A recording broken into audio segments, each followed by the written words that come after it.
এই অনূর্ধ্ব-19 যুবরা সাউথ আফ্রিকায় আছে, দারুণ একটা সময় তারা কাটাচ্ছে এবং একটানা খেলার মধ্যে আছে, যেটাও একটা গুড সাইন। এই জায়গাটাতে হঠাৎ করে মনে হচ্ছে অনেক বদল, জাতীয় দল ব্যস্ত, এ দল ব্যস্ত, এইচপি দল ব্যস্ত, অনূর্ধ্ব-19-এর যুবারাও ব্যস্ত।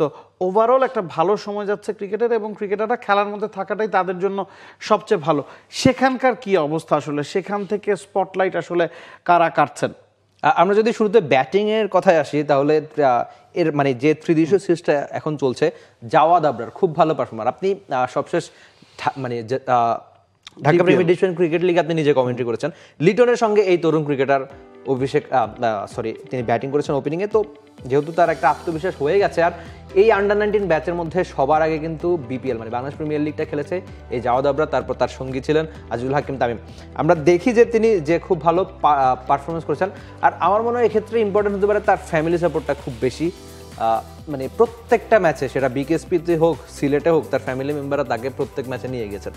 বসুন্ধরা টিস্যু, অশুদ্ধতার বিরুদ্ধে এক বিন্দুও ছাড় নয়। আপনি যখন এই আন্ডার-19 বা এত ছোট বয়স থেকে যখন ফ্যামিলি সাপোর্টটা পাবেন, আপনার খুব বেশি পেছনে তাকানোর কিছু নেই। আর আরেকটা ব্যাপার হতে পারে, এই জাওয়াদ আবরার নিয়ে তার স্ট্রাইক রেটটা খুব ভালো। এই ত্রিদেশীয় সিরিজেও তার ব্যাটিং স্ট্রাইক রেট ছিল 120-এর বেশি। সবশেষ বিপিএলও একটা বা দুটো ম্যাচ খেলেছেন, ভালো করতে পারেন। কিন্তু ওই লিটনের সঙ্গে যে ওপেনিংয়ের কথা বলছি, সেখানে তার ব্যাটিং স্ট্রাইক রেট 100-এর আশপাশ। মানে বল ওয়ান থেকে অ্যাটাকিং ক্রিকেট খেলেন। আমরা জিসান নিয়ে অনেক কথা বলেছি, জাওয়াদ আবরার অনেকটা একই ধরনের। তো এই তারা যদি আন্ডার-19-এর এই পারফর্ম যদি জাতীয় দলে করতে পারেন, তাহলে অনেকটা একই রকম করবেন। আমরা আশা করতেই পারি যে জাওয়াদ আবরার শ্রীলঙ্কা সিরিজে 6 ম্যাচে 302 রান করেছেন, তার গড় 60, স্ট্রাইক রেট 103, 6 ম্যাচে 2টো সেঞ্চুরি পেয়েছেন, সিরিজ সেরা, ম্যাচ সেরা, অনেকগুলো অ্যাওয়ার্ডই তার সঙ্গী ছিল। স্যার, কনসিস্টেন্সির বিষয়টা নিয়ে আসলে অনেক কথা হয়, বা আমরা দেখেছি যে অনূর্ধ্ব-19 দলে যারাই খেলছেন, আপনি তামিমের কথা বলেন বা জিসান এই দলটাতে ঢুকেছেন, মাহফুজুর রাব্বির কথা বলেন বা জাওয়াদ আবরারের কথা বলেন, সবাই অনেকাংশেই লেগ সাইড নির্ভর প্লেয়ার। সেই জায়গাটাতে কতটা উন্নতি আসলে আনতে পেরেছেন? কারণ কনসিস্টেন্ট পারফর্ম করে যাচ্ছেন, স্ট্রাইক রেটটা ভালো, সেটা নিশ্চিতভাবে তাকে আত্মবিশ্বাস দেবে। এবং ওই যে কোর্টটা, সেখান থেকে সবচেয়ে বেশি স্পটলাইট তো আসলে তিনিই কাটছেন।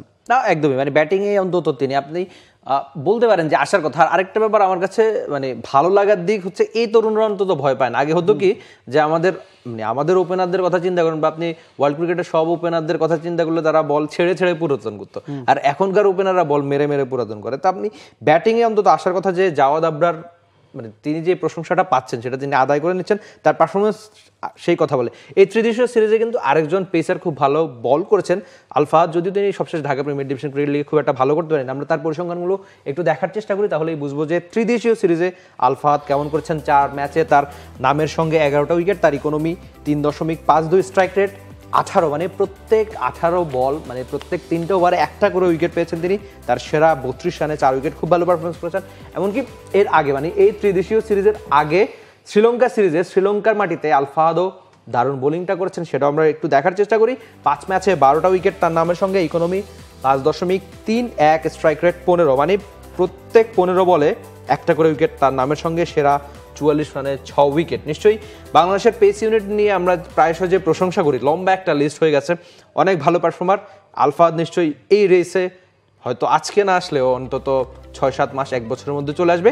এই ধারাবাহিকতা, এই ভালো পারফরমেন্স তাকে ধরে রাখতে হবে। আপনি যেটা আসলে এখানে পিক করেছেন যে স্ট্রাইক রেট, সাধারণত আমরা বোলারদের ক্ষেত্রে গড় বা ইকোনমি নিয়ে বেশি কথা বলি, এখানে স্ট্রাইক রেট নিয়ে কথা বলা হচ্ছে বিকজ তিনি প্রতি 15 বলে শেষ সিরিজটাতে, শ্রীলঙ্কার বিপক্ষে সিরিজটাতে 1টা উইকেট নিয়েছেন। তার মানে তিনি যদি 10 ওভার বল করেন, তিনি 4টা উইকেট নিচ্ছেন, ম্যাচ প্রতি 4 উইকেট।